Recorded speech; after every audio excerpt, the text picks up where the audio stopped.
안녕하세요 여러분, 더아리입니다. 네, 오늘은 신나는 토요일입니다. 다들 이제 즐거운 계획 세우셔서 즐거운 주말 보내시길 바라겠고요. 오늘 이야기는요, 전세 계약을 했을 때 이제 만기 시점이 되면 임대인과 임차인분이 재계약을 할지, 아니면은 금액을 조금 올려서 또 계약을 할지, 아니면 계약을 끝내고 이사를 갈지에 대해서 이제 이야기가 오고 가는데요.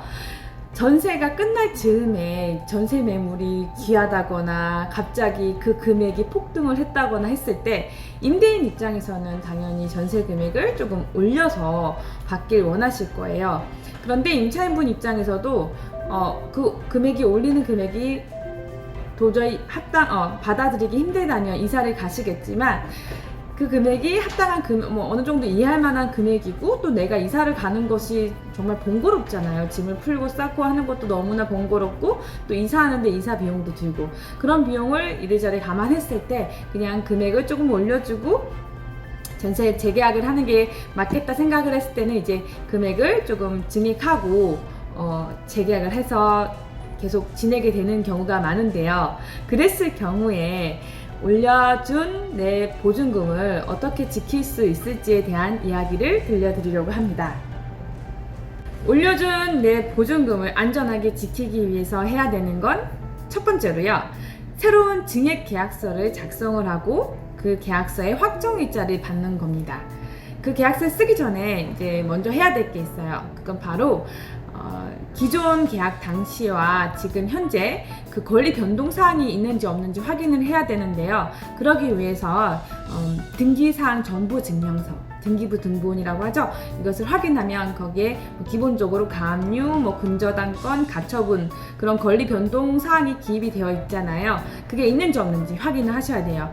그게 바로 이제 왜냐면은 갑자기 이제 그 주인분의 채무가 생겼을 수도 있고, 채무 사항이 좀 악화됐을 수도 있는데, 그런 걸 일일이 확인할 수는 없잖아요, 주인분한테. 그랬을 때 기본적으로 확인할 수 있는 방법이 등기부 등본 확인입니다.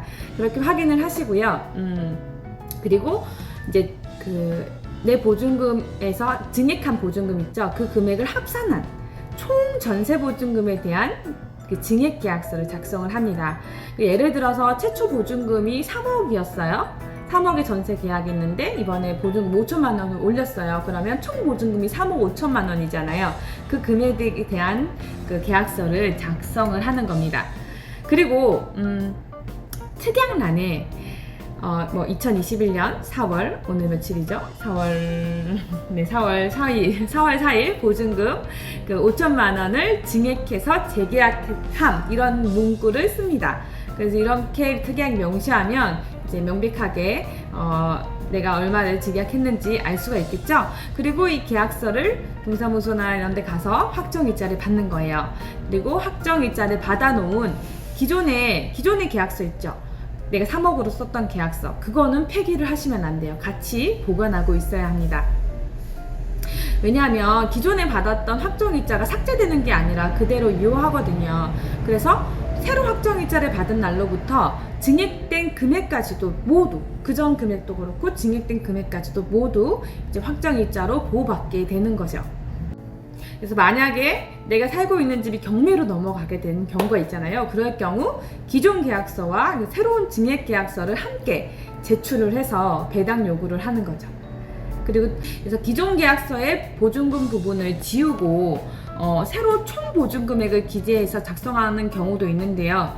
이런 경우에는 나중에 그 기존 보증금을 확인하기가 어렵게 돼서 이제 곤란한 생각이 생길 수가 있기 때문에 기존에 얼마였는지도 꼭 기재를 하는 게 중요합니다. 그래서 보증금을 올린 새로운 증액 계약서를 작성을 한 다음에 기존 계약서는 아까도 말씀드렸듯이 함께 보관해야 됩니다. 그래서 만일 기존의 계약서를 임대인에게 반환하거나 파기하거나 새로운 계약서의 확정일자를 받으면 기존에 확보해 두었던 확정일자 효력이 사라지기 때문에 새로운 증액계약서의 확정일자부터 다시 우선 변제권을 부여받게 되거든요.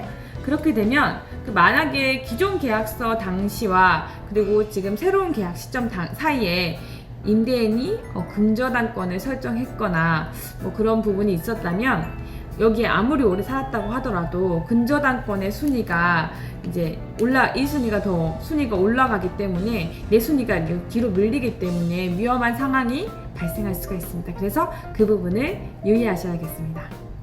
그리고 금액 변동 같은 게 없는데 이제 뭐 재계약을 하실 경우도 있잖아요. 그럴 때는 사실은 새로 계약서 작성할 필요는 없고요.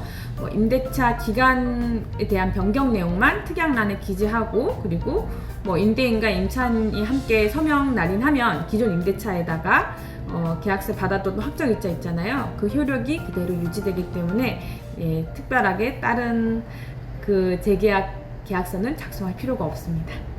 오늘은 여기까지 전세 보증금 증액했을 때 보호하는 방법에 대해서 알아봤습니다. 그럼 다음 시간에는 또 유익한 내용으로 찾아뵙겠습니다. 네, 모두 즐거운 토요일 되세요.